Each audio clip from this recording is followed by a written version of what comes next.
এদিক দিয়ে সোজা চলে যাবেন, কোনো দিকে তাকাবেন নে। অসত্য গাছের তলে তো একেরে দাঁড়াবেন নে।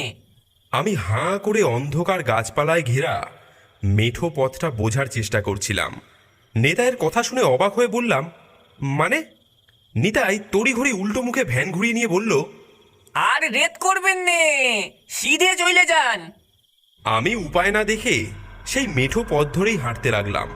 ভাগ্য ভালো যে গ্রামের দিকে আসবো বলে বুদ্ধি করে একটা টর্চ নিয়ে এসেছিলাম ব্যাগে। সেইটা জ্বালাতেই একটা আলো গোল হয়ে রাস্তায় ছড়িয়ে পড়ল। তাতে খানাখন্দে পড়ার হাত থেকে বেঁচে গেলুম বটে, কিন্তু সেই আলোয় আধার যেন চারপাশে আরো চেপে ধরল। রাস্তার ধারে গাছগুলো ঝুঁকে এসেছে পথের উপর। আমি চুপচাপ চলেছি। এর মধ্যেই অসত্য গাছ যে কোথায় লুকিয়ে আছে কে জানে। তার তলায় দাঁড়ালেই বা কি হবে তাই বা কে জানে। একটু ভয়ে ভয়ে পথ হাঁটছি, এমন সময় জোরে বৃষ্টি নামলো। আমি চট করে একটা গাছের নিচে দাঁড়িয়ে ব্যাগ হাতড়ে আপন মনে বলে উঠলাম, এই যা, ছাতাটা আনিনি। তারপরে কি যেন মনে হতে টর্চটা গাছের দিকে ঘুরিয়ে ভালো করে দেখে স্বস্তির নিঃশ্বাস ফেললাম। যাক বাবা, এটা অন্তত অসত্য গাছ তো নয়। ভাগ্য ভালো ছিল, একটু দাঁড়াতেই বৃষ্টি কমে গেল। আমি তাড়াতাড়ি হাঁটতে লাগলাম। মেঠো পথে কাদা হয়েছে, পিছলে পড়ার আশঙ্কা বেশ। মনে মনে প্রমাদ গুনলাম, হে ভগবান, কোথায় যে এসে পড়লাম। গ্রামে পৌঁছাতে কতক্ষণ লাগবে কে জানে।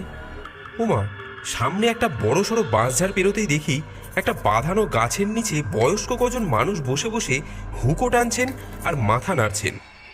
এমনভাবে মাথা নাড়ছেন যে দূর থেকে দেখে ভাবলাম কোনো বিশেষ বিষয় নিয়ে আলোচনা হচ্ছে বুঝি। এতক্ষণ পরে এতগুলো মানুষ দেখে আমার ধরে প্রাণ এলো।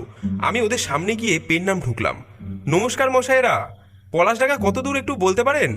তারা আমার দিকে তাকালেন। একজন বিগলিত স্বরে বললেন, পলাশডাঙ্গা যাবে ভায়া? তা এক ছিলিম তামাক খেয়ে যাও। আমি কোনো কালেই ধূমপান করি না, তাই বললাম, দেখুন রাত হচ্ছে, আমিও ভিজে একসা, তাড়াতাড়ি পৌঁছতে পারলে বাঁচি। একজন মজার সুরে বললেন, আরে বসো বসো, এক চিলিম না টানলে আমরা বাবু তোমাকে রাস্তা বলছি নে। অগত্যা গাছতলায় বসে হুকোটা হাতে নিতেই শিউরে উঠলাম। এ তো দেখছি অসত্য গাছ। মনে মনে ভাবলাম, নিতাই ভ্যানওয়ালা বারণ করেছিল এর নিচে দাঁড়াতে, কিন্তু এতগুলো লোক বসে আড্ডা দিচ্ছে, তাহলে কি নিতাইয়ের মাথায় ছিট আছে? ভাবতে ভাবতেই দেখি একজন লোক একটা গামছা নিয়ে আমার মাথা মোছাতে আসছে। সে বলল, ভিজে